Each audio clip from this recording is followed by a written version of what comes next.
Hello everyone, সবাইকে জানাই সরস্বতী পুজোর অনেক অনেক শুভেচ্ছা।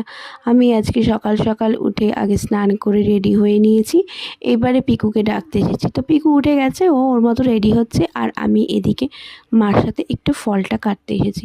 মোটামুটি আমাদের সব গোছগাছ কমপ্লিট, এবার ঠাকুরমশাই আসলেই পুজোটা শুরু হবে। পুজো শুরু হওয়ার পর তারপরে আমাকে আবার যেতে হবে।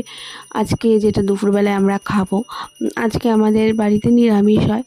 তো আমি আজকে ভাবছি একটু ফুলকপি আলু কড়াইশুঁটি দিয়ে খিচুড়ি করব, বেগুন ভাজা করব, পাঁপড় ভাজা করব, আর একটু চাটনি করব, ব্যাস আর কিছু করব না। পুজো শেষ হয়ে গেলে, আমাদের খাওয়া দাওয়া শেষ হয়ে গেলে তারপরে রাতে রান্না শুরু করতে হবে, যেহেতু আগামীকাল আমাদের শীতল ষষ্ঠী বা গোটা ষষ্ঠী। তো ওই রান্নাটা আমি আজকে রাতের বেলায় সেরে রাখবো। গোটা সব রকম সবজি ওটাকে চচ্চড়ি করা হয়, আর একটা আলুর দম করি, যেহেতু পিকুর পাপা ওই চচ্চড়িটা খেতে চায় না বলে। তো আমি এদিকে চলে এসেছি দুপুরের রান্নাটার জন্য। বেগুন ভাজা আর ফুলকপি আলু দিয়ে একটু কড়াইশুঁটি দিয়ে খিচুড়ি করবো, আর পাঁপড় ভাজবো, আর চাটনি। তো চলো, আমার প্রায় হয়েই এসেছে, এবারে আমি লাঞ্চটা করতে বসবো। চলো, ভিডিওটা কেমন লাগলো জানিও, ভালো লাগলে লাইক শেয়ার কমেন্ট করে পাশে থেকো।